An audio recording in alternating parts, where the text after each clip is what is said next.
Welcome to the Freight Agent Insider Podcast, hosted by Levi Van Pay.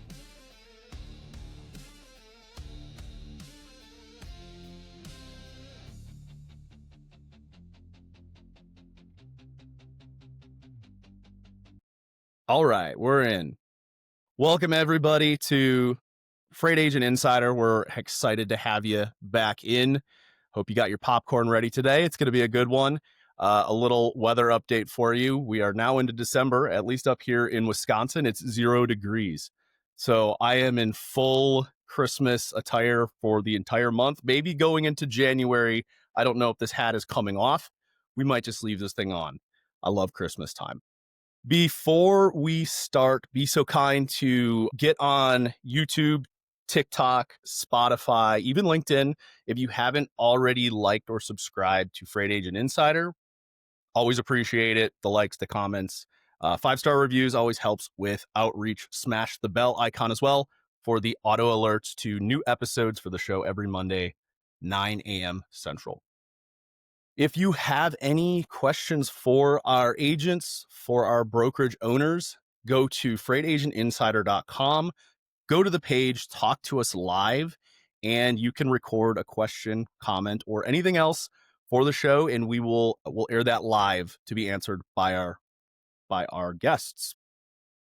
Down to business. All right, everybody. This is going to be a fun one because we have two very special guests today. They are the brokerage owners of Cowtown Logistics, Raegan and Colby Baskin. Thank you both so much for joining me today. How are you?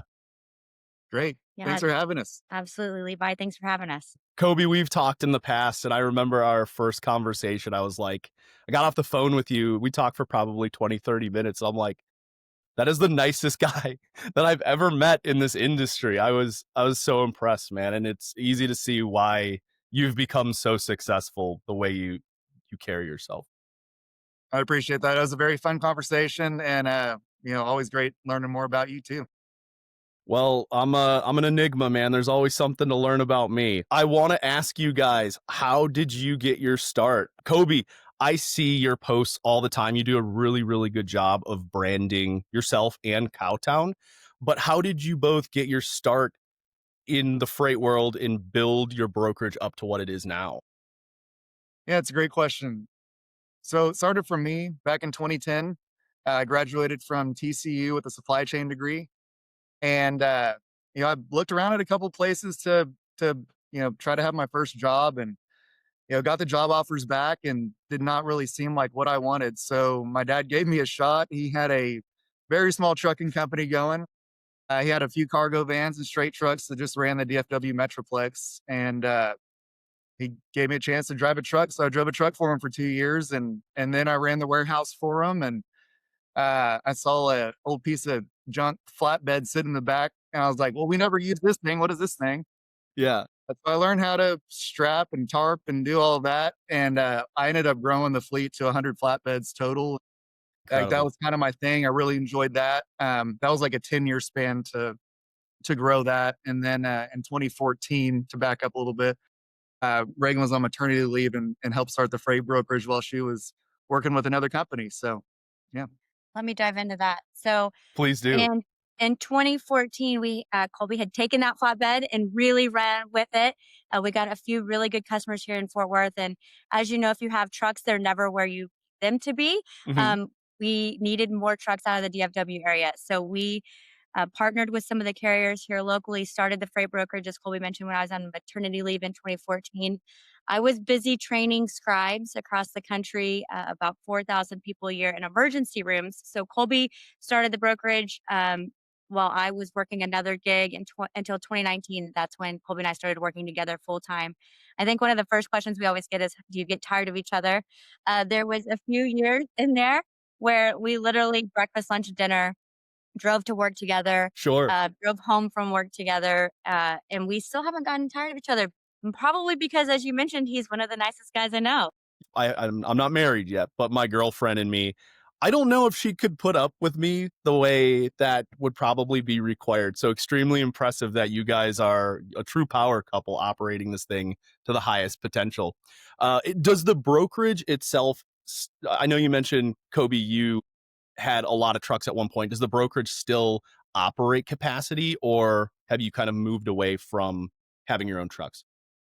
So the last couple of years have been pretty tough on the trucking side, and we went ahead and sold everything off last February. So I'm not proud to say, but the hard things come, and I thought it was almost the end of the world. This thing had been my dad's, and we kind of let it slip, and it is very hard to see. But looking back, is one of the best things that happened to us. So yeah, we liquidated. It took about 3 months to sell all the assets off. We paid up all of our debt and all the people and all of our vendors, and we all shook hands, and it was one of the best case scenarios for having to close something down. But it taught me a lot along the way that there is light at the end of the tunnel or on the other side. And so yeah, it was a great experience. I don't wish it for anybody, but I think a lot of people are probably going through that right now. Before we started the show, we were talking a little bit about the Freight Waves post that was talking about CRST and their OTR division going under. Clearly wasn't true, but what is your takes on where we're at in the market? And it sounds like you maybe did offload the trucks at the right time because, like you said, it's just a tough market for trucks right now. It is. It is. When you're talking to shippers and stuff, they want better rates, they want better rates, but in reality, most people are running at costs, and they might be collecting a little bit of a paycheck to send home, but um, you know, until some of the rates come up or your debt's completely paid off, but you're going to be running at somewhat of a loss. That's what we saw the last few years before we closed it down. Yeah. Yeah. Cowtown, which by the way is the best name of any brokerage or LLC or anything that I have seen in the last 5 years. I love it. Um, it's sounds like it's shifted a little bit. So you moved away from the trucks. What was the pivot for both of you from there? So we were so fortunate to have another soft landing ground, right? So we had found ourselves spending time hiring drivers, firing drivers on safety, not spending time with customers or really our employees as much as we would like. So once we wound down the trucking side of things, we really focused on spending time with our customers. So over the last 18 months, we have focused on growing wallet share with the customers that we have, really identifying their pain points and obviously increasing revenue and gross profit from that regard. And then we have started adding agents over the last 12 months as well, allowing us to foster growth for others in a way that we have. We've found some really good tactics from a growing wallet share perspective and growing new books of business. And a lot of the really good people in this industry want to run their own business. And so we are really reaching out to anybody who wants to join a thriving brokerage, but still wants access to leadership, has been one of the things for us. So we're spending time with customers. We're spending time with our employees. Last night we went and had beer and pizza with Yeah. some of our customers and watched the Cowboys game together. So those are the things that we really like to spend time on, is with our people and our employees. Are you both Cowboys fans yourself? For anybody who's listening, the brokerage, Cowtown, is located in Texas. So you kind of have to be Cowboys fans, right? Or The way I explained it yesterday was the last time I bought any Cowboys gear was when Troy Aikman was quarterback. So I'm not saying I'm not a fan, but I'm not actively still supporting the team, I would say. so, something that has become abundantly clear to me in the market we're in with how many brokerages we've seen go under recently. Something I think is vitally important is, especially if you're an agent and you've been tossed out recently, is finding a landing spot where the financials are in order. And it sounds like you've really focused on that with your internal customers and making sure everything is in order there.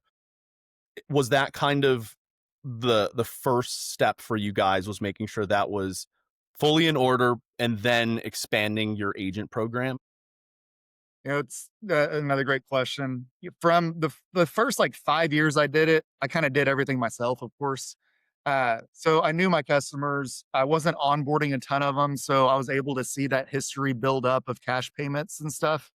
And then the bigger you get, you need more help. I mean, we went through controllers and different account receivable and payables people, and we floundered and failed for another 3 years and just had all these mistakes get made in our accounting. It was just sloppy. And we hired a CFO, also worked with Raegan for about 10 years at Physicist here in Fort Worth. So he was used to the really high volume stuff. And he came in, cleaned everything up. The biggest piece is your cash flow and that timing between your carrier pays and when you're getting it from your customers. And how can you speed that cycle up? That's what's made us so healthy. We grew 113% last year. And Incredible. our accounting team didn't have to grow. Like he's just automated and built and built and built to where that is just it's done so smoothly. And then it's created such a healthy financial support and foundation for us. The automation portion of it is really interesting to me because it seems like especially some of the younger brokerages out there that are really investing in the tech side of things, they don't have these massive overheads. And I think that's a real differentiator for a lot of younger brokerages out there. Is that part of your roadmap, Raegan and Colby, to invest in your tech as the brokerage itself grows? Absolutely. So right now we use McLeod and they integrate with pretty much any software, which is great. So integration is key, right? So that there's not duplicate entry. You enter things into one and then it posts to load boards, that type of thing, works with your CRM. So there's automated in that regard, but then just as you get emails that come in, can any software read the email so you don't have to open every single BOL and every single invoice? So we are keeping up in that regard from a tech side. We are dabbling in different areas. I'm sure you've seen Vuma and Fleetworks and the AI agents that make outbound calls or answer inbound calls. We've looked at several of those different softwares as well. And I think for us, keeping the people involved in the business, especially from a flatbed perspective, has been really more beneficial for us. So I think, yeah, from a tech perspective, we definitely want to understand what's out there and what we're competing against, right? As the overhead gets really low because one AI agent can answer 40 phone calls at once, right? That Incredible. that is outstanding, but then, they make mistakes, as well. But we definitely continue to explore what's out there. I just yesterday I was talking with somebody about the whole AI thing, and it was in regards to when if AI will replace a lot of these various roles in our industry. And I said, I don't think we're even close because here's why. Anytime I have to talk to the AI for whatever it is, whatever website, you need some help, the first thing I say every time is talk to human, talk to a person. I can't stand it. And I'm sure that's how the majority of people feel about it. For Yeah. sure, truck drivers, right? Yeah, they are so over it already. Yeah. After being I've gone through quite a few drivers and built a lot of relationships with them, that is the last thing they want to hear from whenever they're going down the road. Yeah. Oh, yeah. Absolutely. As brokerage owners, what are some of the things that keep you both up at night? Is it claims? What is it? You're gonna go first? No good. Okay, so there were so many things that kept me up at night when I had trucks, right? I mean, I woke up from the rollovers in the middle of the night. Like there was just so much. And so that's why I kind of chuckled there. I would say with a good insurance partner, claims are less of a worry. We also have really worked on, as you guys mentioned, our accounting processes and AR.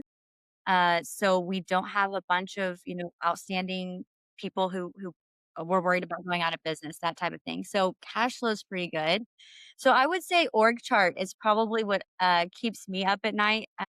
For better or worse, I care a lot about the 26 employees that we have. And I really want to make sure that we have the right people in the right spots, servicing our customers. Our mission is to have excellent customer service with passionate team members, and I take that mission very seriously. And so I think for me, sometimes that's what keeps me up at night is how do we keep the culture intact, the hardworking atmosphere that still enjoys coming to work every day. That was really well said, Reagan. And apologies for anybody listening out there. The mailman is definitely here because my dog is going, but we're pro puppy, so we'll let her sing. Colby, would love to hear your take on what keeps you up at night. Yeah, there's two pieces of that. One, I've worked with Prax leadership a lot to get my sleep down to where I can feel really good the next day. And so that has been very crucial for me to at least prioritize so I can Yep. sleep well. Yeah. The other piece that does though, when I do wake up at 3 or 4 in the morning, is trying to identify opportunities and whether it's a signal or noise. Is this just something that's going to take my attention and time away from doing the core business activities I need to be doing as a CEO? Or am I just chasing a squirrel? And so that's kind of what keeps me up. Like I want to keep bringing opportunities into the business, of course, and not say no to the wrong things. But saying yes can also be detrimental. And so just really trying to decipher what that is for Cowtown. There's a lot of people that I talk to, especially on the agent side, who are just constantly stressed. They're like, I don't want to do this forever because it's just too stressful. And I always ask that, like, what do you do to kind of take care of yourself? Do you go to the gym? Do you eat right? Are you waking up early? Are you meditating? Do you guys have any rituals or things that you do to kind of help with that? I took a 13-month self-leadership course that just focuses on that. So I was able to build out daily routines. What do I want to stop, start, and keep? And it is self-reflection for 13 months long. You're building out what you value. We do something that's called a documentary test. So you'll essentially just look at the last 6 months of your life and like what actions, if nobody could see what was in your head, your thoughts, or your heart, what you felt, what behaviors and actions would they be seeing on a daily basis? And Mm, then you start doing that documentary test, and you're like, oof, I don't know if I like the person that I'm seeing here. And so that yeah. really motivates you to say, okay, what habits do I need to build to become the person I want to be? So both of us took that together. We've also taken some 10-week courses to kind of refresh some of that. Um, and so, yes, it's daily morning routines, spending time with God in the morning, then going to the gym, then getting in there with your customers and your employees, and then, taking the break where you need to go on a 10-minute walk by the river. And then, just strategic plans for leaving with the family and going on a quick vacation. Gotta have it. Yeah. Yeah. I Reagan, would say anything from you?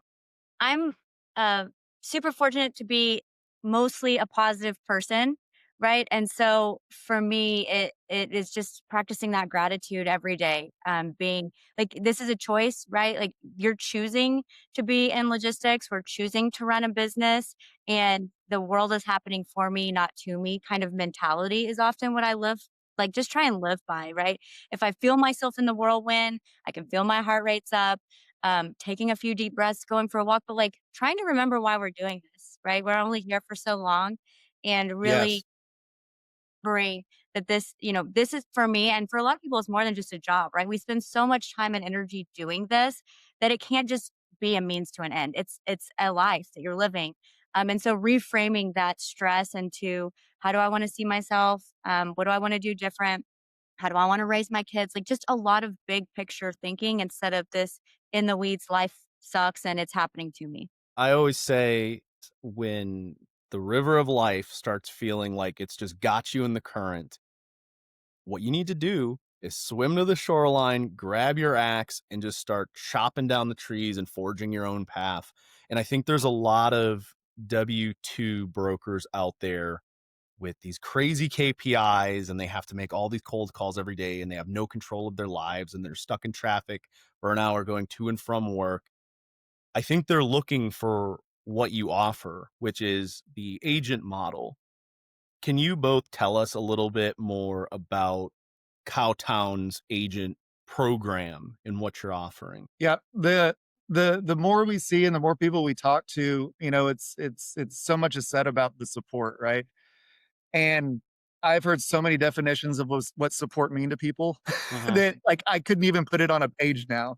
For me, it was, just offering the financial service side, the quick payment terms, the commission splits. But what I want to help people do is find value beyond that commission split. I mean, you can't pay out 100%, right? But Right. you could do a 70-30, and you can also add more things into people's lives to help them do their job better. So for our model, we hook people up with our same business consultants that help us get to a $30 million book personally.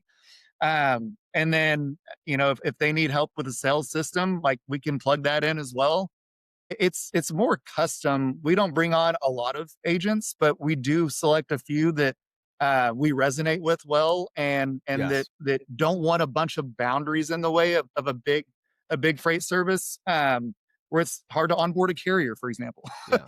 Yeah. We don't want to put those boundaries up, and so we try to select the people that know what they're doing, that do just need a little bit extra support beyond the platform. That's really, really well said. I see a lot of recruiters that are trying to like force the square peg into the round hole. Agents are going to go where they feel like they fit. And I think what both of you have going for you is you're super humble, you're so kind, and you're extremely trustworthy. And trust is the biggest aspect of a growing agent program. So I think you're going to do very well with that. Thanks Yeah. for saying so. Yes, absolutely. Thanks for saying so. And I mean, we sit down with our agents and have these types of conversations, like Colby mentioned, offer them the tools that they need to do their job. We have some that don't want us to really talk to them a ton. They don't feel like they need support yet. But yeah, I mean, without treating somebody like a W-2, but supporting them like a W-2, right? Their success is our success and vice versa, as well, right? And we recognize that. So, yeah, that was one of the conversations we had recently is like, we're offering the same splits most places are. So why would someone move? And it's because we don't have as many of the barriers. Maybe it's just because we haven't been burned as many times as everybody else. But we are pretty, trusting and um, yeah, we expect people to do their job and enjoy, whatever they want to enjoy from a work perspective. When we're talking about differentiators, I mean, that alone is a huge one. There's so many agent programs out there that truly, and I know I've seen it, so I know it exists where the agents are truly treated like a number. They're not treated like a human being. They're not treated like their own business or a partner. They're treated like a number. And I think that's where just having a brokerage where you are supported, like you're offering, where the finances are in order, where the biggest problem today seems to be just paying the carriers, where that's handled. Sometimes that's all you need. Yeah. Yeah. Yeah. And to add to that, just having people around you that can sharpen yourselves. I think some of my best friends get me a little bit better every single day. And if we can kind of nudge each other back and forth for Cowtown to get better, for me to get better, and for the agent to get better, because we're like, hey, let's do this a little bit different way. And then vice versa, give us some feedback how we can do things better. Um, yeah, it's absolutely more of a partnership than anything. I can't live in the numbers world. Yeah, I'm with you on that. What is the biggest difference in maybe your advice for anyone who's younger out there? A pretty common question I get is, should I become a freight agent or should I start a brokerage? You have the unique advantage, both of you, because you own a brokerage, but you also have an agent program. So for the younger individuals out there who are kind of like, I don't know what to do, I don't know what my path is yet, what are some of the key differences between both? I think we'll both have quite a bit different answers here. I had a lifeline with the trucking side because I had a salary over there. So it was natural for me not to do the agent thing necessarily. You know, I wanted to start the brokerage and just kind of feed some additional trucks from our customers. Um, Looking back, it took me so many years to figure out the finance side, and it took so much bandwidth to figure out payroll and all the things that I couldn't focus on growing my book of business, which I was better at than doing all those other things. I'm not a financial guy. That's why we have a CFO. So, I mean, do what you're good at. If you're good at those, can wear all those hats, absolutely go for the brokerage thing and start your own. It's going to be a lot more work. But if you're really good at a couple things, man, if you look at the bottom line, your finance side eats up a lot of that anyway. Having the people and the places and the softwares and all those things, that's going to eat up a lot of your profits regardless. So I think the agency thing works out pretty darn well. Yeah. Raegan, your thoughts? So I thought you were going in 3 different buckets: start your own brokerage, be an agent, or a W-2. So Yeah, I'm gonna rewind a that's a little great bit point. on that, because if you are somebody who is not familiar with all of the language and how to move freight and all of the different types of trucks and all of that stuff, I recommend at a minimum 6 to 12 months working for somebody, getting a free education, getting paid, right? If you go work at one of these bigger guys and you learn all of the information that you need to know in the freight world, and then start your own agency, down the line, I think is kind of what my recommendation is. You get out of high school, you're not sure exactly the path. That is always my recommendation, right? Get out there in the world. What are the great things about freight brokering is, at least in the United States, you can live anywhere. You could work from a beach if you wanted to after you had a freight agency. So that's the what I love about freight brokering. So I would highly recommend. I have a few nephews that I've said, just come sit with us, right? If you want a variation in your day, all of those types of things. You have ups and downs. It's very exciting as a freight broker, right? Yeah. So I would say go out and learn. You'll get hooked like everybody does when it comes to the freight brokering, Yep. and then start off with your own agency. Get really good at running a P&L. Find somebody who will sit down and talk to you and educate you like our brokerage would. And then, at some point, if you decide that you can go out on your own, starting in a brokerage at that point would kind of be my recommendation. But it would be, I mean, probably several years. One of the things that Colby is so great at is asking for help. And that would be my recommendation. Instead of like going big and starting your own brokerage, you're gonna have to learn a whole bunch in Yeah. order to be successful faster. That's honestly a superpower, Kobe, being able to ask for help in an industry where everybody's seemingly an expert and the best all the time. Be a student of the game. I think that works out well. Horror stories and pitfalls. As brokerage owners, has there ever been anything that's happened that may have been detrimental, or maybe not that bad, but any horror stories and or pitfalls that you have for others out there listening who maybe are going to start a brokerage that they can avoid? Okay, so I talk to every new hire, and we have obviously some rules, but my never ever ever ever, you should never ever, is post anything about a carrier on Carrier 411. Mm, I wouldn't do it on DAT. I wouldn't do it on Google. I feel like a lot of brokers feel like vigilantes, and they're going to go out and save the world by not using this carrier. And without giving too much information, I will let you know that that is not my best practice at this point. If you find a carrier that you don't want to use again, let your team know, but never ever post publicly about a carrier. good tip, Raegan. Kobe, what do What you about got? you? Um, Just kind of a horror story that we went through recently. We had a step deck load from Michigan to Cali, Mhm. and we take pictures of it. It's going pretty good, um, and it gets to the destination, and we get pictures again, and this load was damaged. Um, and we got to looking at it. I'm like, oh wow, okay. We had a tandem axle step deck that picked up, and now I see 3 axles on this trailer. The load's sitting in a completely different spot on the trailer, and I'm going, I wonder how this got damaged. And one of the trucks, of course, got pulled over. Didn't speak English, which is the recent thing that we're going through right now. The guy got detained, and they had to put it on another truck. And so didn't let us know. I guess they were just thought they were doing the right thing and said, hey, it was still on time. Well, on time and damaged. So just having to work through, a horror story like that. Customers obviously upset.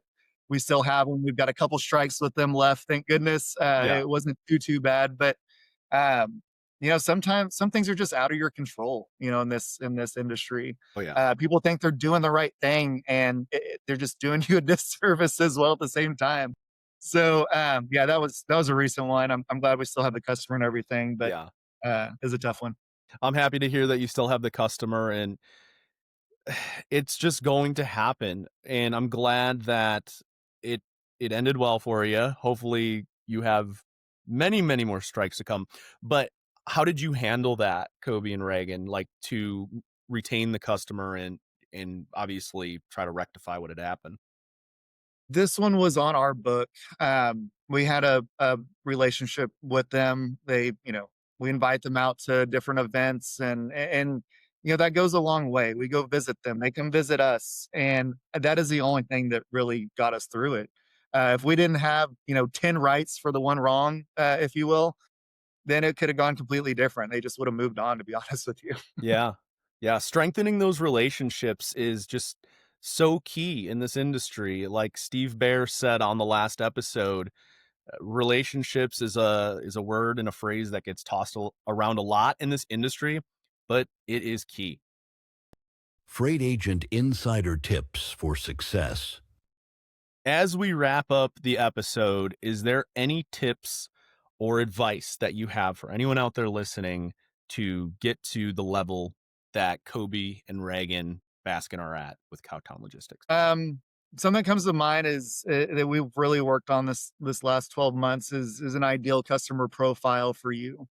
I have been a all freight is good freight and didn't realize the bandwidth some of these customers take up that really don't have the potential to get the GP numbers up. Um, we like to do business with all people, absolutely, but figuring out really what your niche is, what you're good at, and does that customer have a potential of hitting 5, 10, $15,000 in GP a month? Or am I wasting my time with a guy that's going to be doing, $250 in GP a month?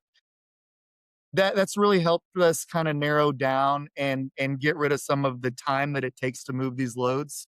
I don't know if that's for everybody, but it's just at a point in our journey where we have to focus in a little bit more on Well said.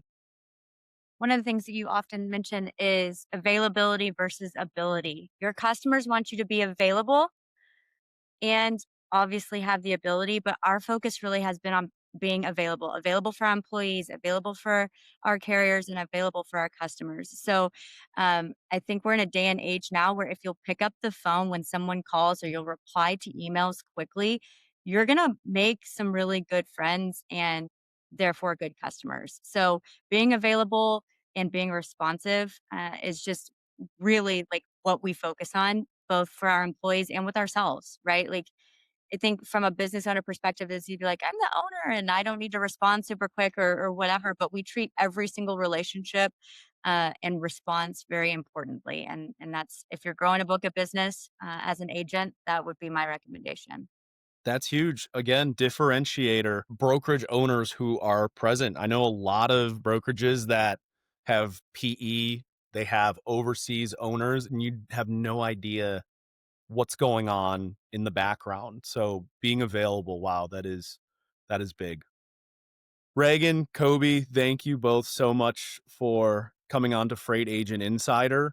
For any of our younger listeners out there who are interested in becoming a freight agent, you can absolutely go to freightagentinsider.com. We do have a course that was put together by our agents. You'll learn a lot from it. You can get it 25% off with code INSIDER. We're always excited to have the next big agent on the show. Kobe, Raegan, thanks again so much. We'll have to circle back maybe in 6 months, maybe in a year, and see what's new and what's shaking at Cowtown Logistics. Sounds good, it. Levi. Awesome. Thank you. Looking forward to it. Thanks, everybody. Take care. Thank you for watching the Freight Agent Insider Podcast. Like us and subscribe on YouTube, Spotify, TikTok, and LinkedIn.